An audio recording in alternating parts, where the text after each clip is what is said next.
Bienvenue à tous.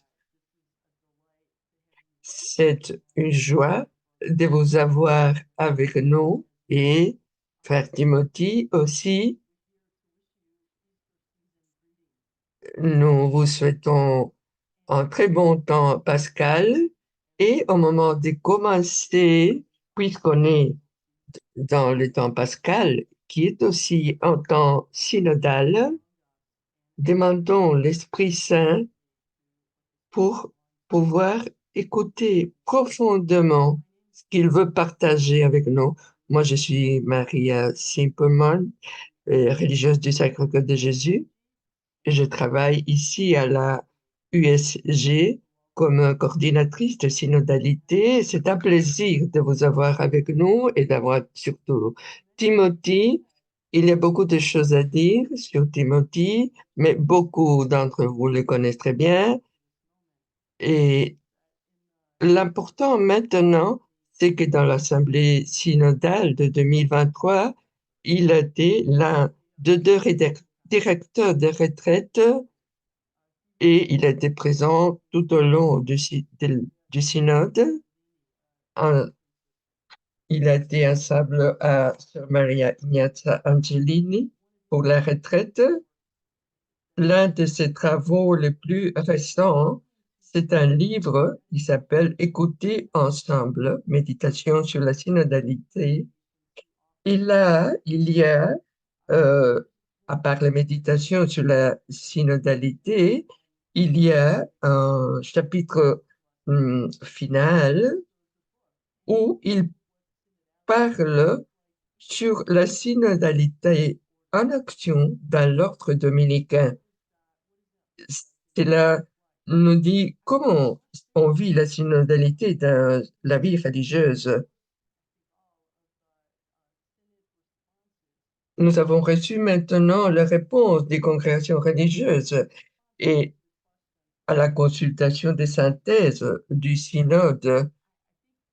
Et si vous lisez le livre, vous allez voir que nous parlons là de qu'est-ce que la vie religieuse peut offrir à ces discernements synodales. Et c'est vraiment une- un moment très important mm, pour voir justement dans cette contribution de la vie religieuse à l'Église dans ces schémas synodales pour le discernement commun sur le leadership, l'autorité, la participation, le leadership, tout ce que le synode nous demande de faire et nous le partageons. Notre temps aujourd'hui ensemble, c'est parce que nous voyons comment il est riche le chemin d'Emmaüs pour nous tous et aussi le chemin synodal est un chemin d'Emmaüs. Et c'est pourquoi Timothy et moi-même, nous allons avoir une sorte de conversation pour partager à partir de ce chemin synodal, ce chemin d'Emmaüs, pour voir ce à quoi Dieu nous appelle aujourd'hui. Donc, nous allons parler d'abord et ensuite, il y aura la possibilité de poser des questions à travers le chat, la conversation. Donc, tout d'abord, merci beaucoup, Timothy, d'être avec nous. Nous te demandons de partager un peu ta réflexion dans ce chemin synodal qui est aussi un chemin d'Emmaüs. Le micro est fermé. Son micro est fermé. Voilà. J'essayais de le faire avant et on me répondait que je ne pouvais pas euh, l'ouvrir. Et c'est difficile de faire taire à un dominicain. Je s'apprécie d'être avec vous et avec Maria. On a été ensemble au synode, on a été en contact depuis lors. Et c'est un temps vraiment fascinant. Je pense que l'histoire d'Emmaüs est très appropriée parce que ce qu'elle fait, elle nous montre deux personnes d'après une tradition, Cléophas et Maria, qui euh, partent de Jérusalem, qui quittent Jérusalem. Et je pense que dans ce moment de l'Église, il y a des gens qui aussi veulent quitter, ils sont découragés, ils regardent l'Église, ils ne veulent rien avoir avec l'Église. Et même comme ça, les gens sont aussi parfois déçus du synode. Ils ont dit, on a été réunis pendant plusieurs semaines, on a discuté, et qu'est-ce qu'on a conclu? Il y en a qui disent, bon, qu'est-ce que vraiment a été euh, conclu à partir de ce synode? Moi, je pense que c'est comme les disciples d'Emmaüs qui vivent la déception. Et comment réagit Jésus? Il ne les arrête pas, il ne les empêche pas de marcher.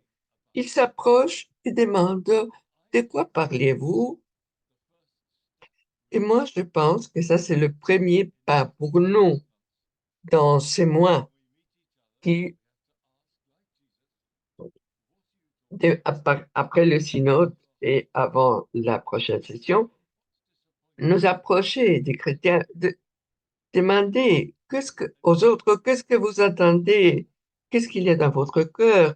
Si nous partageons, si nous marchons avec les autres, là où ils vont, comme Jésus l'a fait, même si la direction est trompée, nous allons rencontrer leurs esprits, leurs cœurs et découvrir qu'est-ce qui se passe. Nous pouvons dire, bon, nous devons de nouveau réfléchir sur le diaconat des femmes ou la communauté LGBT. On n'a rien fait, mais ce qu'on essaye de faire, c'est un changement organique dans la nature de l'Église. La, être en contact avec sa nature profonde, originale. Être des amis du Christ. L'Église est souvent divisée, remplie de conflits, parfois fâchée, et nous devons nous retourner vers les autres et comme Jésus, demander qu'est-ce que vous parliez, qu'est-ce que vous pensez. Et je pense que l'amitié que nous avons éprouvée au synode, pendant le synode, exige une transformation de notre identité. N'importe quelle amitié nous ouvre d'une manière qu'on ne s'attendait pas, nous transforme, élargit notre cœur et notre esprit. Chaque fois, chaque année, il y a des jeunes qui rejoignent la province anglaise et j'essaye d'établir des amitiés, d'écouter, de découvrir quel est leur chemin, quels sont leurs espoirs, leurs douleurs. Et c'est là, c'est transforma- transformant. Mais ça, c'est la première partie du synode. Il y a aussi une autre chose. On est devenu beaucoup plus conscient pendant le synode, ou la plupart d'entre nous, combien on est occidental. Au moins une grande partie de l'Église et de sorte que les autres régions, Asie, Afrique, Amérique latine, euh, euh, sont différentes. Et au début, on s'est rendu compte qu'on devait être vraiment une église globale, une église qui puisse accueillir les différentes manières de penser, les différentes langues. Moi, je reviens à ce moment-ci de l'Australie. J'ai un peu encore de jet lag, de décalage.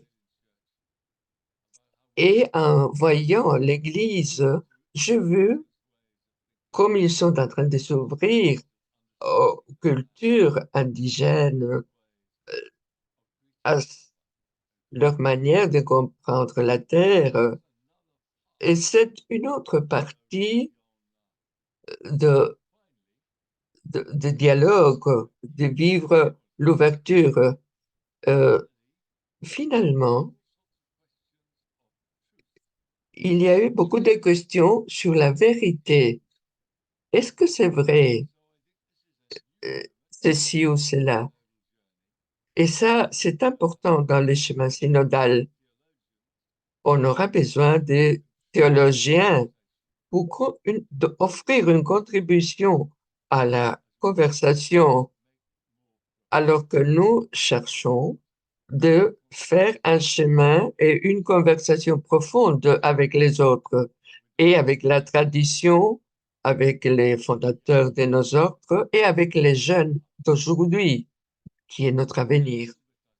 Ça, c'est un peu ce que nous, nous faisons et nous avons fait dans notre chemin synodal, ce que Maria et Cléophas faisaient, et dans ce cas-ci, Timothy et Maria. Merci beaucoup. Moi aussi, je pense que ce qui se passe quand nous travaillons ensemble, c'est que l'esprit était présent. Et je voulais remercier que pendant les, la retraite, tu nous as parlé de l'amitié à travers les Écritures. Et je pense que beaucoup de personnes ne sont pas arrivées au synode en pensant de faire des amis, mais tu nous as invités à nous ouvrir, à voir les autres, à nous ouvrir, à faire amitié. Et je pense que cela euh, nous a changé un peu. Et comme Cléophas qui marchait avec Marie et Jésus et, et montrer nos blessures. Et pour moi, hein, je pense qu'en ce moment-ci, dans l'Église, nous vivons un moment où nous ne cachons pas nos blessures, nous les montrons. Et dans le synode, il n'y avait personne qui disait ou qui avait une attitude défensive, qui essayait de cacher les problèmes d'abus ou d'autres choses. Nous savons où sont les blessures, euh, les problèmes des femmes qui ont, qui n'ont pas été accueillis. euh, et moi, ce que je trouve qui est très fort, c'est que Jésus ressuscité a à écouter les cœurs de ceux qui marchaient. Et ces gens qui leur disaient, tu ne sais pas ce qu'on a vécu. Et je crois que pendant le synode, nous avons justement écouté, écouté, écouté toutes sortes de choses, des personnes que on n'écoute pas souvent. Et même les évêques voulaient écouter, parce que dans le synode précédent, il y avait moins de personnes. Maintenant, il y avait beaucoup de personnes à chaque table et on s'écoutait, on voulait écouter les différents points de vue. Qu'est-ce que ça veut dire que d'être dans une autre culture où là, où votre religion n'est pas acceptée, ou bien qu'est-ce que c'est que de vivre dans une société polarisée? Donc, moi, je crois que dans l'écriture, hum, et, et les schémas d'Emmaüs nous montrent justement ceux qui disent, on a écouté des femmes qui ont dit, mais en fait, on ne les avait pas écoutées. Et les autres non plus. ont entendu mais n'ont pas écouté. Et je crois que l'invitation, c'est est-ce que nous pouvons écouter ce que nous n'écoutons pas souvent? Je crois que l'écoute est la vraie invitation aujourd'hui. Les Christ ressuscités nous invitent à écouter. Rappelez-vous l'Écriture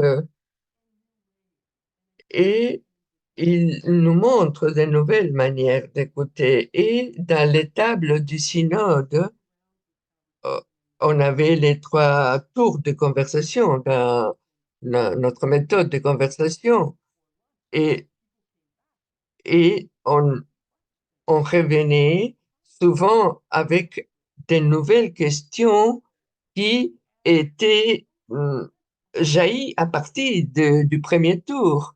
Et on revenait et on écoutait de manière plus profonde. Et le dernier point, pour moi, qui est très important, c'est combien Jésus a été relationnel dans ces chemins d'Emmaüs. Ils ont senti quelque chose et lui ont demandé de rester avec eux. Euh, il ne s'agit pas seulement de ce qu'on pense, mais de ce qui est en nous, ce qui bouge dans notre intérieur. Moi, je crois qu'il s'agit, dans ce schéma synodal, de tenir compte de tout cela. Se rappeler, souvenez-vous, quand Jésus dit, euh, quand il dit, quand il commence la fraction du pain, euh, et il partage les pains, alors il se rappelle. Et pour moi, une chose importante, c'est que les mouvements commencent très, très avant du moment où on les comprend. Quand on regarde et on fait un peu de recherche, on voit que depuis 1950, par exemple, le pape Pie XII a encouragé le dialogue dans la vie religieuse et il a dit aux conférences de religieuses d'essayer de trouver des manières de collaborer. Et c'est bien avant le Vatican II. Et à chaque continent, alors on a commencé à avoir des conférences de religieux. Donc, et quand le Vatican II est arrivé, et donc on était déjà dans ces mouvements. Et maintenant, nous sommes aussi en dialogue avec les laïcs, hum, qui sont beaucoup plus éduqués peut-être que dans le passé, et un laïcat qui aspire à une formation. Et donc, nous vivons un temps nouveau. Et peut-être beaucoup de choses que nous devons euh, abandonner et que l'esprit va créer. Beaucoup de choses vont jaillir. Euh, je ne sais pas si les autres euh, ou veulent contribuer, donc, parce que, ou toi, tu veux. Moi, je crois que l'amitié est tellement importante. C'est pas seulement un sentiment agréable. L'amitié, c'est un partage de la vie de Dieu. D'après saint Thomas d'Aquin, que tu connais très bien, hein, pour Thomas d'Aquin, la vie de Dieu et l'amitié divine, ça, c'est des saluts. Entrer dans l'amitié de Dieu. Et dans la vie religieuse, on a été formé parfois comme si l'amitié était quelque chose de dangereux. Mais en fait, c'est notre salut. Moi, j'étais formé par beaucoup d'amitiés que j'ai eues tout au long de ma vie et c'est là, qui m'ont façonné. Et c'est pas fini. Quand on s'arrête d'être ouvert à de nouvelles amitiés, on est un peu mort. Donc, continuons, continuons notre aventure. Moi, je pense que les blessures, je suis content que tu aies parlé de cela, les blessures du Christ ressuscité. Il a montré ces blessures dans l'évangile des Jean. C'est-à-dire qu'il est blessé à jamais. Donc, il est ressuscité tel qu'il était. Et donc, avec ses blessures. Donc, il porte ses peines aussi. Et ces blessures sont une bénédiction. Si nous les partageons avec nos amis, je me souviens d'un ami, Jacques Laval, il parlait de ses blessures. Il m'a donné une copie de ce livre, j'étais jeune, et, la dédicace disait, pour toi, Timothy, tu que sais que les blessures peuvent être une aurore de lumière, comme les disciples qui étaient enfermés, qui ne croyaient pas à Marie-Madeleine. Nous ne croyons.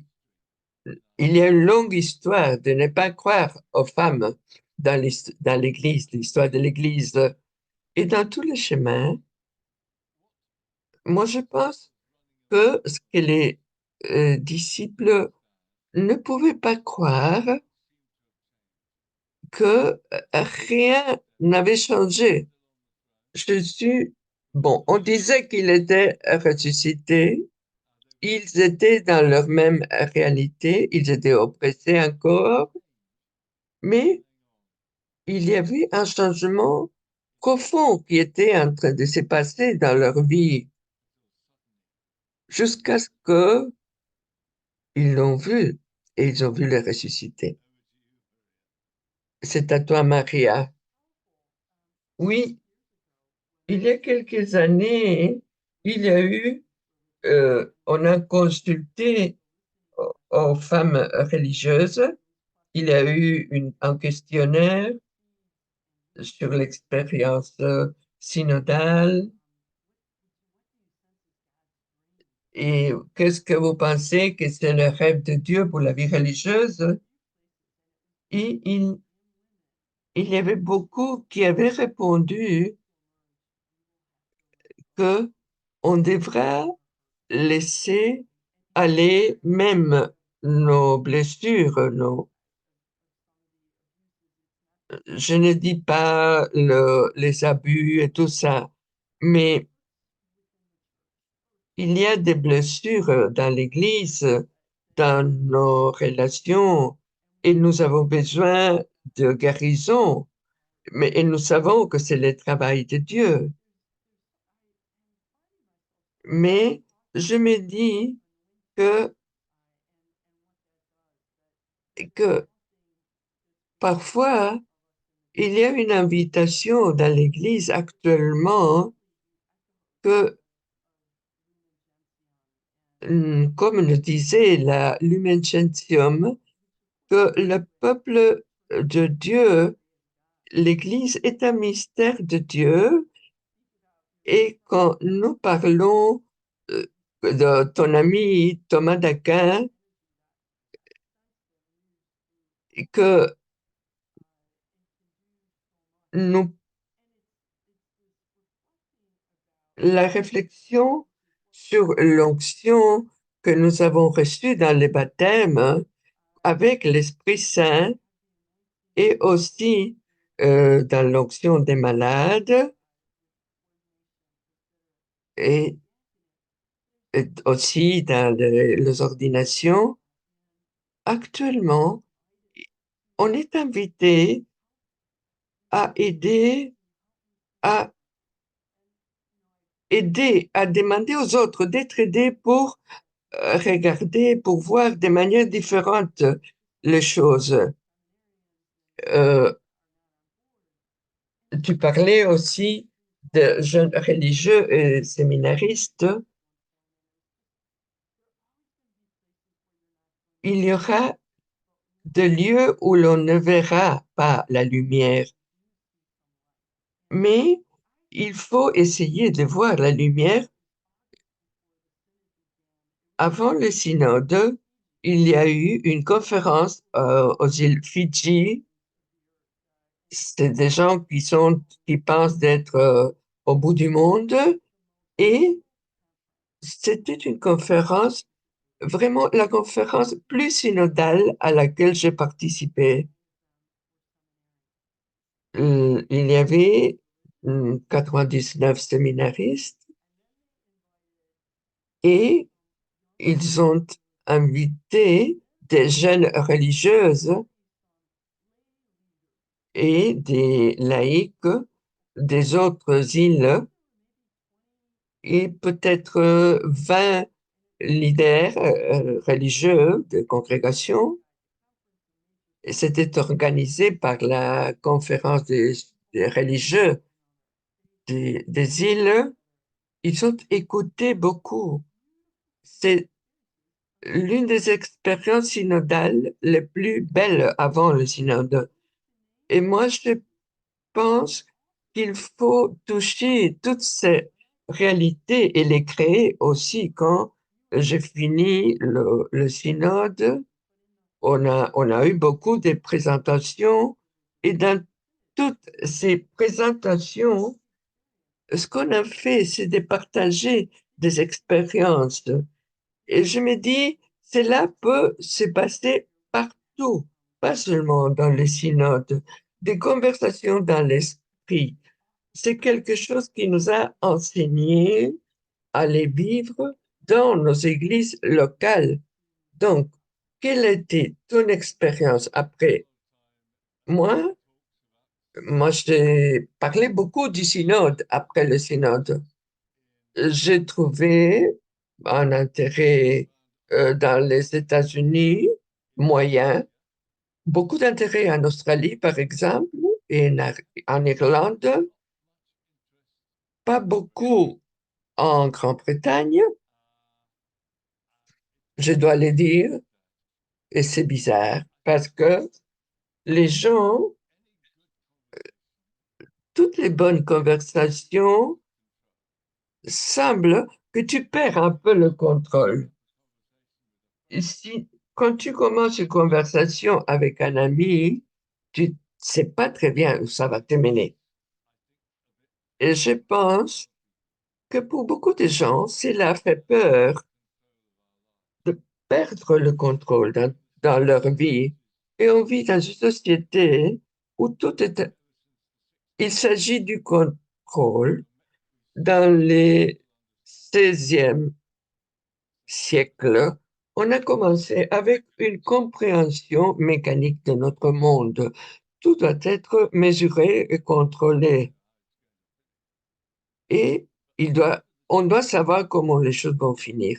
Mais dans l'Église, comme dit le pape, l'Église nous demande d'avoir le courage de perdre un peu le contrôle. Ça veut dire que c'est pas notre volonté qui sera faite et qu'il faut voir où l'esprit nous mène. Et c'est pour ça que je pense que les, les gens parfois ont un peu peur du synode et prennent leur distance parce que ça peut te mener et, à d'autres, là où tu ne veux pas aller.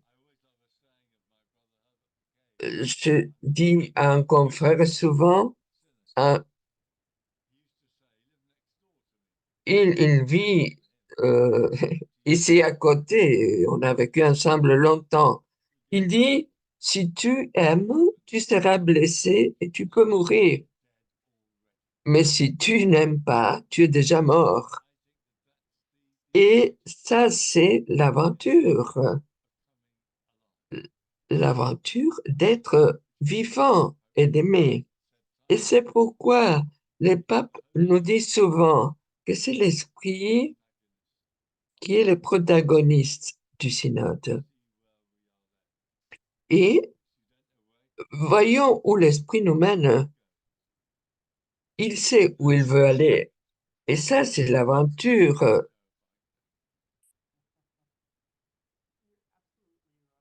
Oui, c'est vrai. Et ce mouvement de l'esprit, il va nous changer tous, parce qu'il nous demande quelque chose à tous. Il y a un renouveau qui est nécessaire dans l'Église et dans la vie religieuse. Et je crois que tout ce mouvement euh, que nous sommes en train de voir, la première lecture aujourd'hui nous parlait de cela. Et quelque chose qui bouge, et l'esprit qui bouge. Et si nous essayons de contrôler et de contrôler le mouvement et les femmes ou quoi que ce soit, euh, au contraire, l'esprit bouge. Et je crois que l'invitation, c'est d'être ouvert. Il y a eu un document après le synode, euh, c'est la lettre apostolique qui demande aux théologiens de, d'être parmi les gens, d'écouter les gens.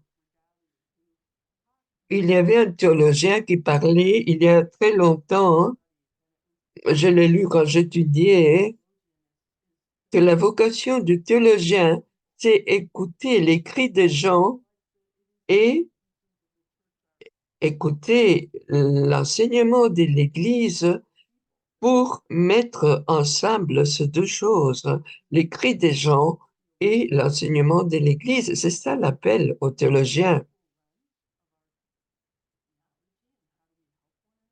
Et comment, pour aider justement, euh, et pour comprendre la théologie à travers d'autres réalités de Nouvelle-Zélande, le Congo, Chicago.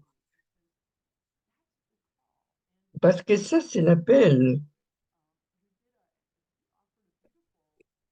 Il, il y a eu une intervention hum, quand, quand on est arrivé aux questions euh, qui, qui disaient qu'il y a des régions où il y a des tensions, mais on peut gérer cela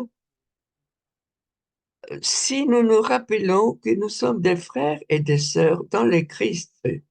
Et moi, je crois que ça, c'est une des choses qui se sont passées, l'un des miracles, accueillir toutes les perspectives, les points de vue et une des conversations dans, c'était que il y a beaucoup de gouvernements dans ces moments-ci et nos démocraties,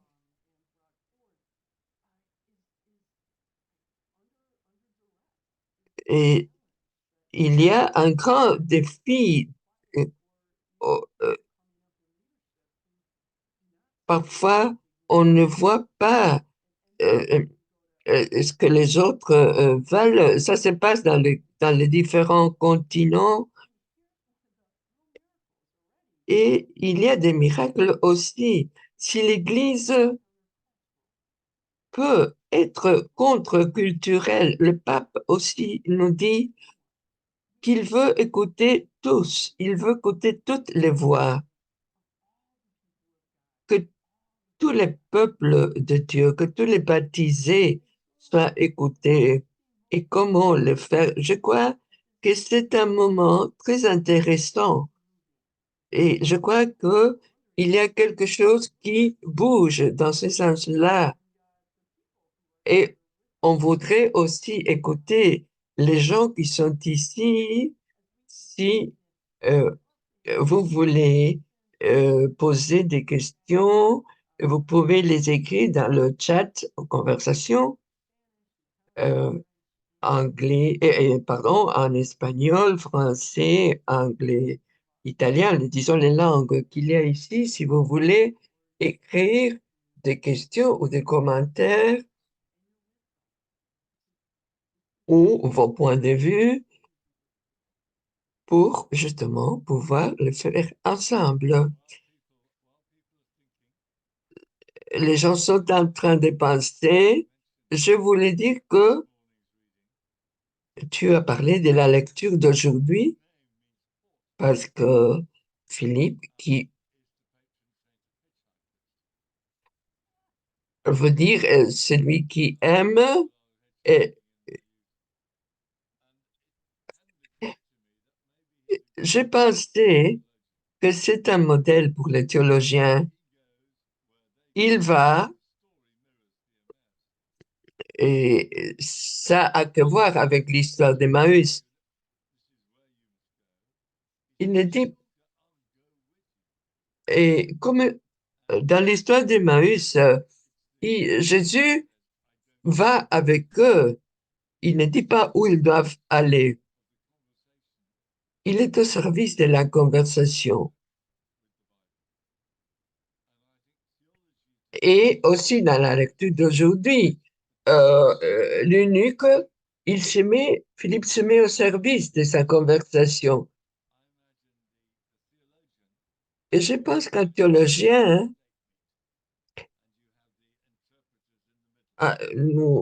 c'est comme quelqu'un qui se met à interpréter, à aider la conversation entre l'enseignement de l'Église et les gens. Il doit être un médiateur pour faciliter la conversation. Il est au service de l'amitié entre Dieu et son peuple, dans cette conversation. Oui, c'est une image très belle de Philippe. C'est vrai, il s'agit d'être au service. Nous avons vu tous les efforts du pape François euh, euh, comment pour montrer que notre vie est aimer et être au service pour pouvoir faire comprendre les autres.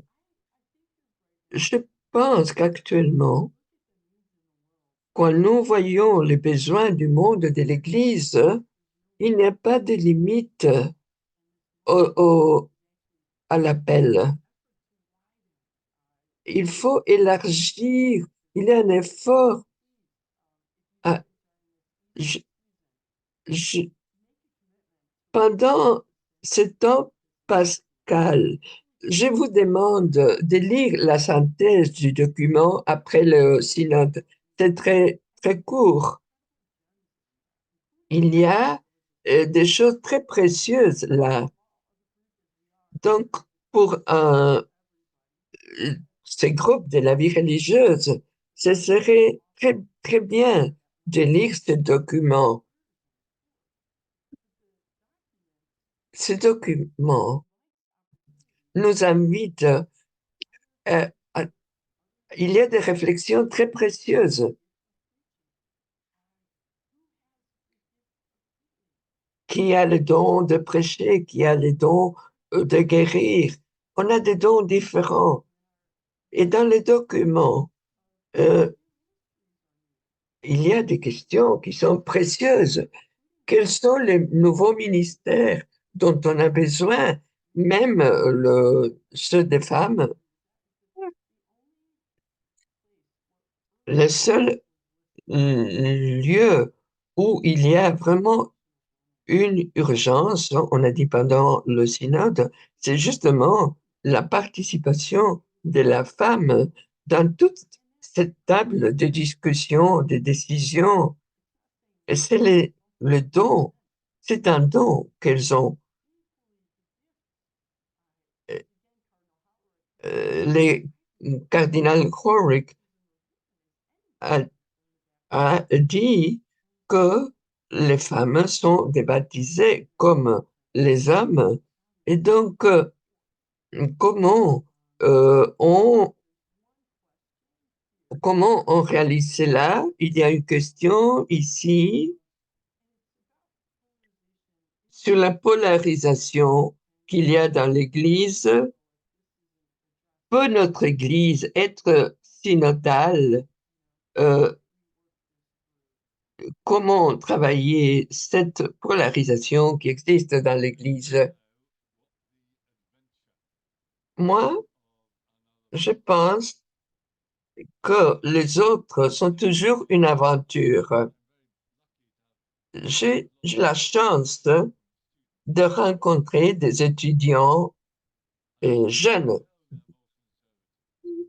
et on dit souvent qu'ils sont conservateurs, qu'ils veulent revenir à la tradition et que ça va contre tout ce que ma génération a voulu. Et cela est complètement erroné. Ils sont aussi dans une aventure qui est différente à la nôtre, mais qu'ils cherchent aussi. Et si j'essaye d'ouvrir mon cœur à leur recherche,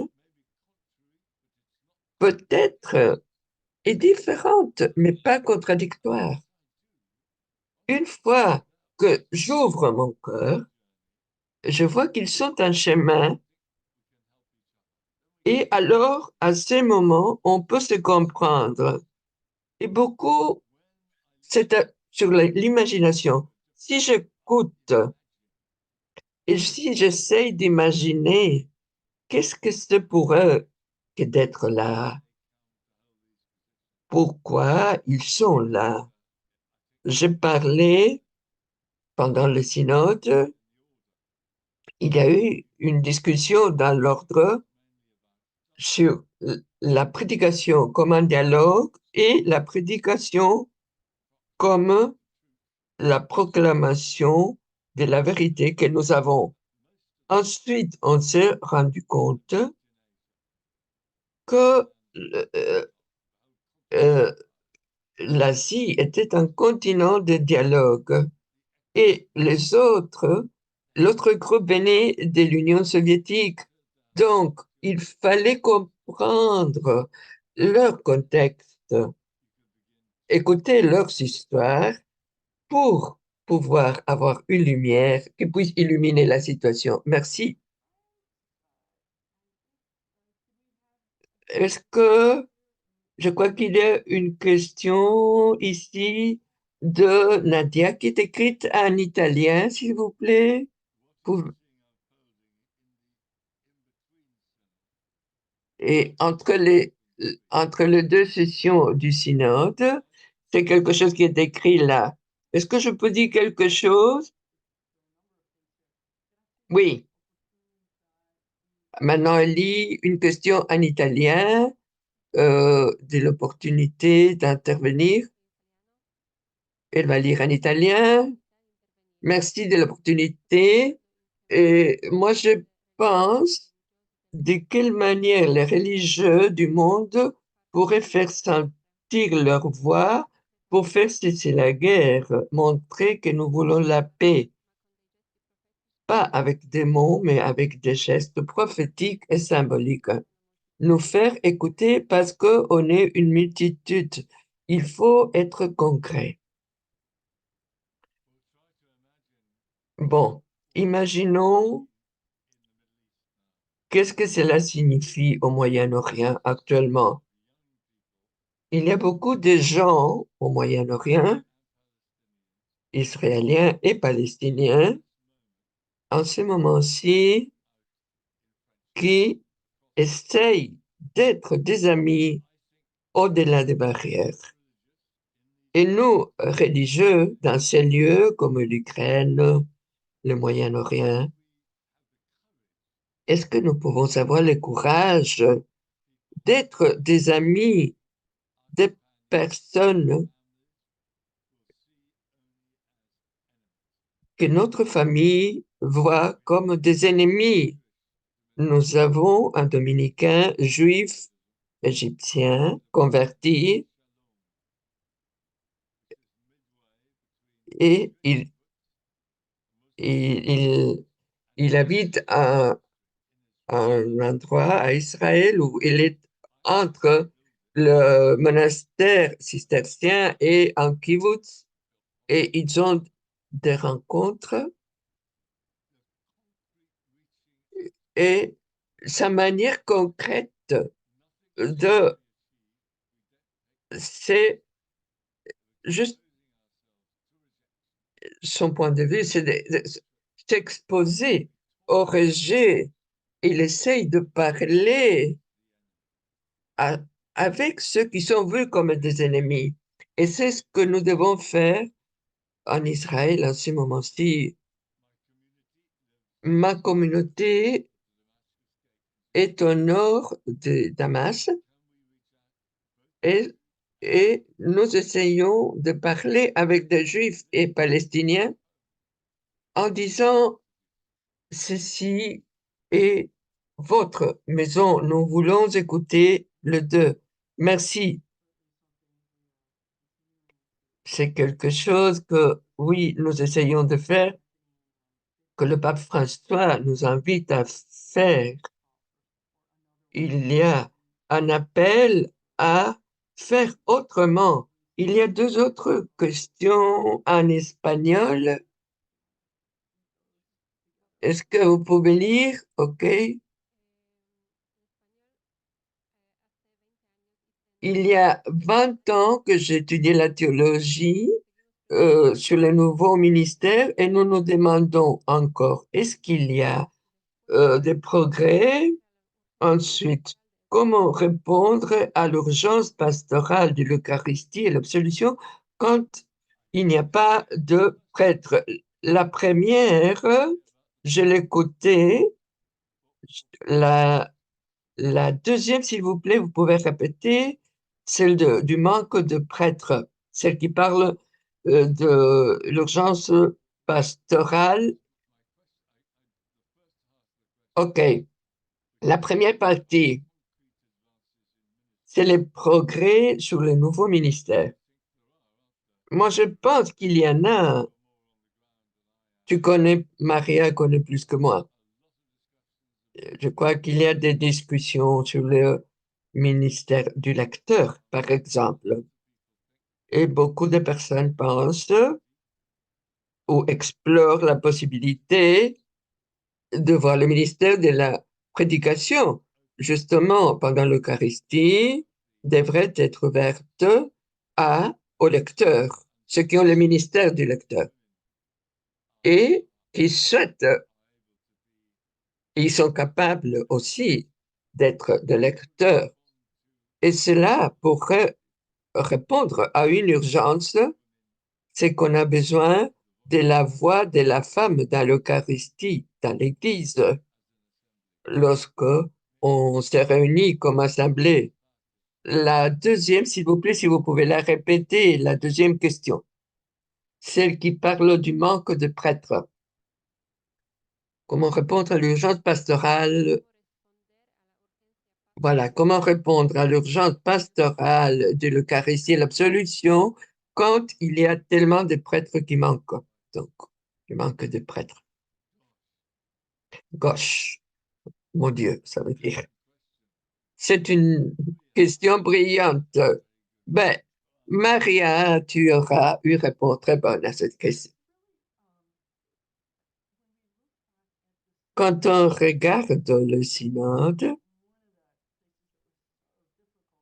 une, une question difficile, quand il y a eu les médias qui sont venus et, et, et on a vu qu'il y avait des tensions entre différents groupes, et un don du synode, un cadeau.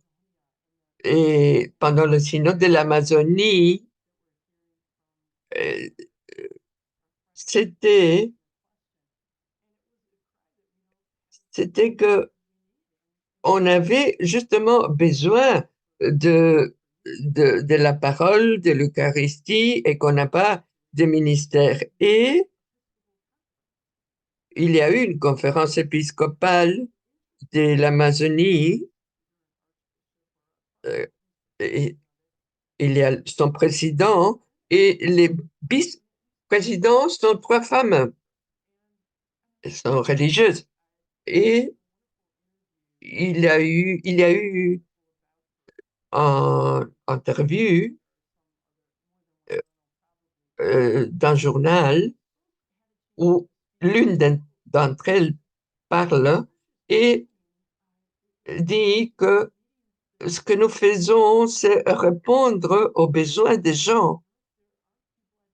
Il y a des gens dans l'Amazonie et nous essayons d'aller offrir l'Eucharistie, la parole.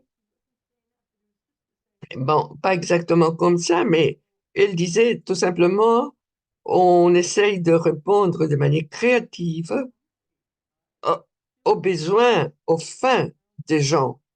Et moi, j'ai trouvé que c'était très, très intéressant et exigeant. On voyait, après les synodes, le besoin des laïcs d'une formation. Ils disaient qu'ils ont besoin d'opportunités et comment trouver des manières de leur offrir une formation et leur donner des opportunités.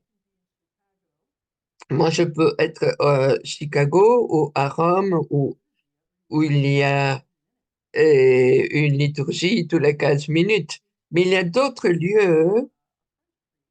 J'ai trouvé une fois un prêtre français et qui me disait, je ne reste pas ici pendant la semaine sainte, je vais dans mon diocèse parce que je sais qu'il n'y a pas de prêtre. Donc, euh, on voit que là, il y a une invitation de l'esprit. Et qu'est-ce qu'on fait devant cela? Les- le- il faut euh, euh, d'autres personnes qui puissent prêcher. Et on sait que c'est un effort. Et c'est pas seulement les dominicains qui peuvent prêcher. Donc, comment on ouvre l'espace de la prédication? Parce que les gens sont là. Et dans le synode, on parlait des co-responsabilités et de, pas seulement comme religieux, il faut être inclusif et s'ouvrir à une collaboration d'une manière nouvelle.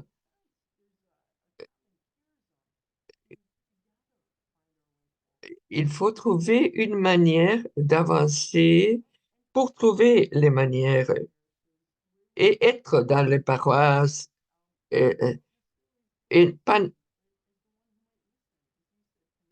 parfois peut-être pas pour partager notre sagesse, mais pour écouter, comme tu disais, et pour encourager aux autres à être créatifs, comme dit le pape aussi. Donc, et comment on le fait, c'est une question. Tu disais aussi, il y avait une question et sur qu'est-ce qu'on fait entre les deux sessions du synode. C'est une des questions qui était dans le chat. Je voulais dire quelque chose sur le pardon, et l'absolution. Jésus dit aux apôtres, euh, vous allez pardonner les péchés, vous allez pardonner les péchés.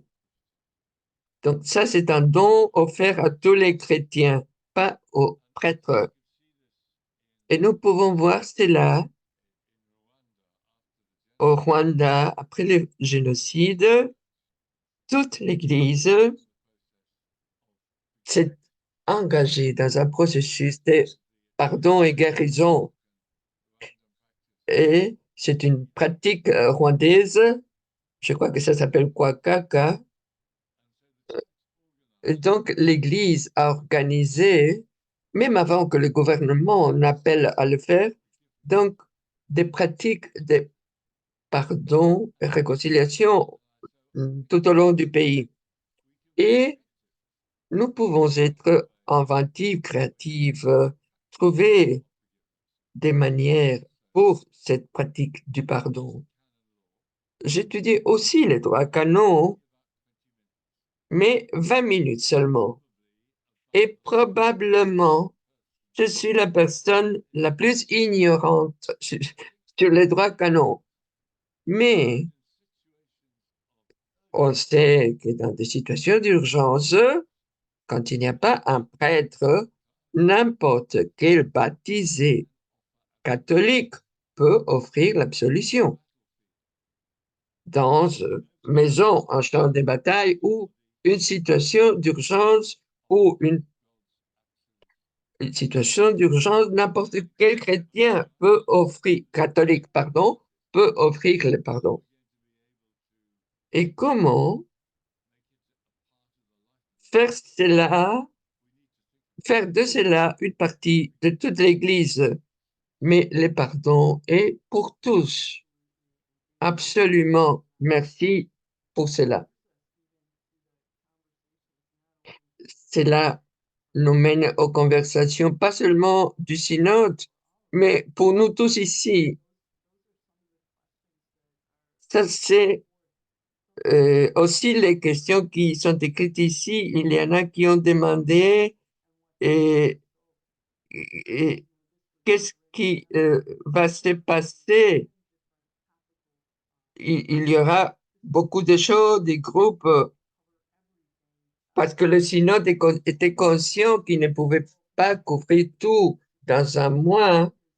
Mon impression, c'est que, euh, c'est que ce qu'on voulait, c'est créer comme un espace pour qu'ils puissent avoir des discussions, des dialogues, des conversations. Ça, c'était les changements de la synodalité. Ne pas seulement écouter, mais d'être mutuellement réceptive. Donc, recevoir et répondre, pas de dire je t'écoute, merci, mais ça, c'est très important. Et il y a 5 groupes de travail. Vous allez les trouver dans les documents de travail. Euh, Qu'est-ce qui signifie que d'être église synodale à niveau local? Et pour chaque thème, il y a des questions sur la transparence, euh, la prise de décision, etc. Donc, il y a des groupes de travail et de questions. Mais ça ne veut pas dire que si vous n'êtes pas dans un groupe de travail, ça ne vous touche pas. Non. C'est donc, on est tous invités à nous engager dans ce processus entre les deux synodes, séances du synode. Nous pouvons prendre tout simplement une question et la travailler avec un groupe, en connexion avec cela. Et je crois qu'il y a un manque de confiance dans la démocratie dans notre monde et les gens sentent que les gouvernements ne sont pas capables de résoudre le problème et les gens n'ont pas de confiance. Et comme on dit, la, la nation est trop grande pour les petits problèmes et trop petite pour les grands problèmes. Et les gens n'ont pas confiance en ce que les choses peuvent changer. Et ça, c'est la question de l'Église, je crois. Est-ce que nous croyons que quelque chose peut changer? Je me rappelle lorsque Yves Congar, mon confrère dominicain, j'ai vécu un an avec lui. Quand euh, quand il est allé au concile, il ne croyait pas qu'on allait l'écouter. Il était très sceptique et sa conversion, c'est quand il a réalisé qu'il y a, oui, quelque chose qui s'est passé, qu'il a pu avoir une voix. Et je crois que chacun de nous a la responsabilité de croire que l'Église peut changer. À notre ami Vincent de Canongle, maître de l'ordre, disait que le courage était contagieux. Chacun de nous est responsable de communiquer le courage ou découragement, désespération. Je pense que c'est là et notre responsabilité individuelle dans notre communauté. Merci, merci beaucoup pour cette invitation. Et comme femme dans le synode, moi, euh, j'essayais de... J'ai trouvé que les hommes, frères ou qui que ce soit, m'écoutaient dans mes tables et même pendant les pauses. Et vraiment, il y a eu une invitation et qui venait de la retraite. Est-ce que vous pouvez être ouvert à d'autres voix? Et le pape François aussi a insisté sur le fait d'écouter à des voix différentes. Donc, des, des personnes qui travaillent avec les migrants, les réfugiés, et des gens qui aident les gens à se sauver et sortir de l'eau. Donc, des gens de réalités très différentes. Un autre handicapé qui était dans le groupe, et, vraiment, il y avait un effort de s'écouter et d'écouter ceux qui avaient des points de vue différents.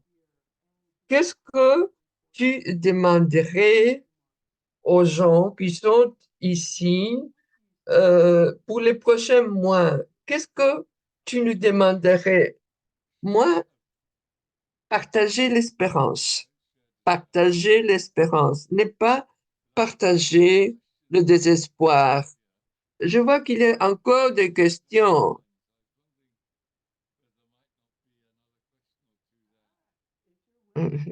Bon, si tu veux répondre, bon, on va lire quelques-unes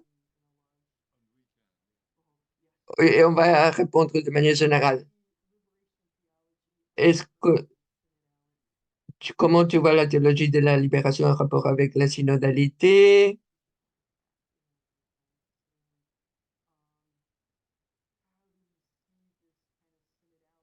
Comment on voit la synodalité dans nos Eucharisties, dans notre liturgie eucharistique? Ça dépend de quelle région du monde. Parfois, il y a beaucoup de mots, parfois très peu de mots. Et comment nous nous écoutons dans un moment où les gens parfois sentent qu'ils n'ont pas de voix. Il n'y a pas de questions en français, s'il vous plaît. Nos sœurs, frères en français, si vous voulez poser des questions. Alors, ici, mais on peut essayer de répondre à toutes ces questions. Bon, bon, sur la théologie de la libération, ce qui nous change, c'est que On, on- ce qui nous change, c'est passer de la peur au courage. Les disciples avaient peur des Juifs. Et il faut se demander de quoi avez-vous peur et pourquoi ils étaient enfermés. Et les anges sont apparus aux femmes et leur ont dit, n'ayez pas peur. Les anges toujours disent, n'ayez pas peur. Et je pense que c'est très bien. Si on veut être libre, il faut être libre de nos peurs, nous délivrer de nos peurs. Et la théologie de la libération donne une priorité à la voix des pauvres. Et ça, c'est l'un des groupes d'études qui a été établi après les synodes, la voix des pauvres. Est-ce que nous sommes capables de les écouter ici à Oxford? Est-ce que nous sommes capables d'écouter ceux qui sont assis dans la rue? Est-ce que je les vois? Ça, c'est une question pour moi-même.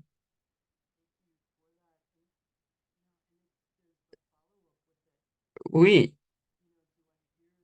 Est-ce que nous écoutons les pauvres qui sont pauvres de tellement de manières différentes?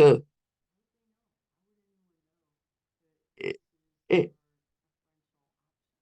et comment est-ce qu'ils savent que c'est notre option préférentielle?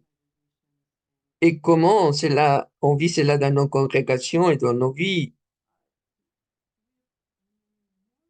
Est-ce qu'il y a quelque chose d'autre question pour cueillir toutes les voix? Il y a beaucoup. Est-ce qu'il y a une question qui demande si c'est un moment de grâce? Je crois que c'est quelque chose qu'on beaucoup attendait depuis le Vatican II. C'est un moment de grâce parce que il y a 10 ans, on n'aurait pas pu avoir ces conversations par Zoom. On devait être voyager, polluer, polluer la planète. Ça, c'est une grâce.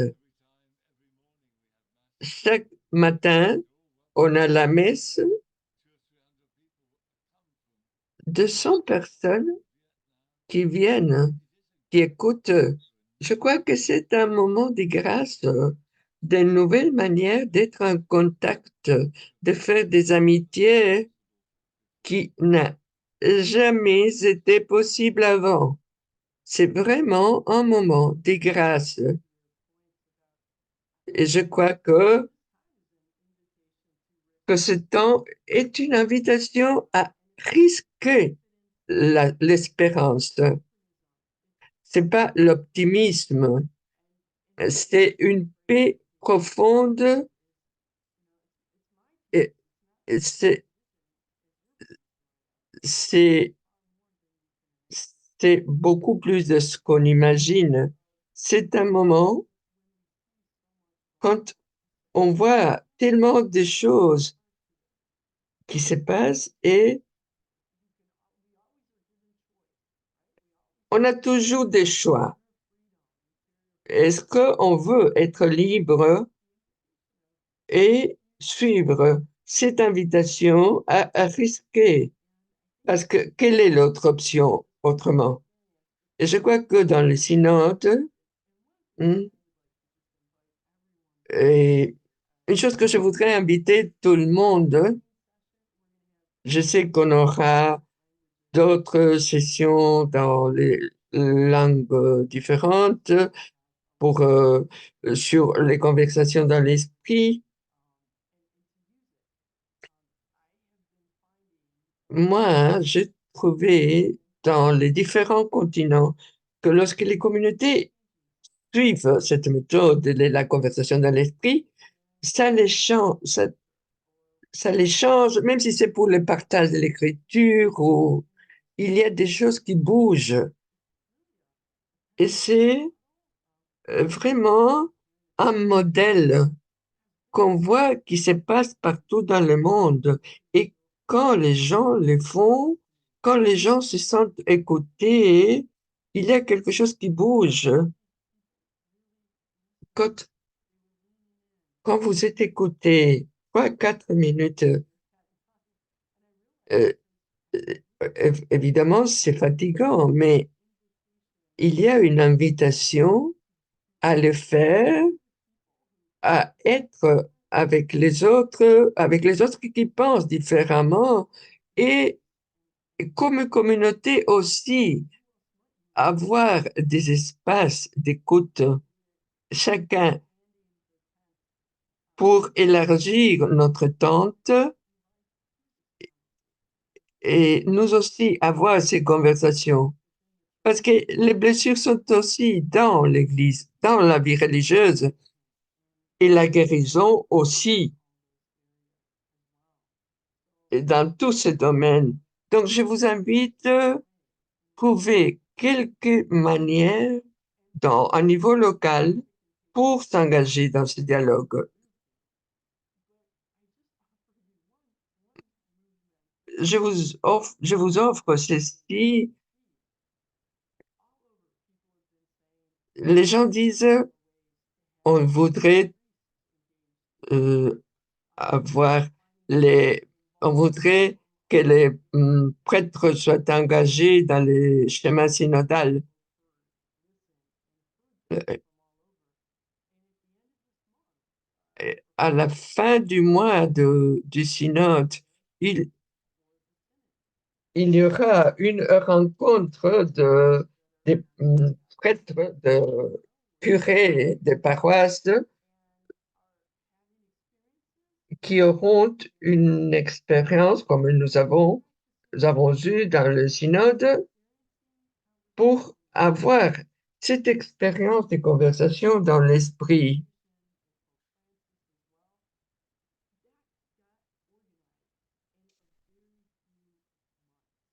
Et cela a été organisé en quelques mois.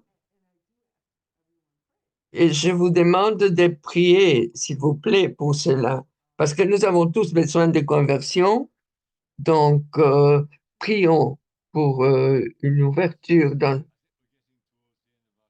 Je crois qu'on arrive à la fin de notre temps, mais quand, quand on écoute avec les yeux fermés, si vous voyez le visage de la personne, on écoute mieux. Si on regarde le visage, un visage humain,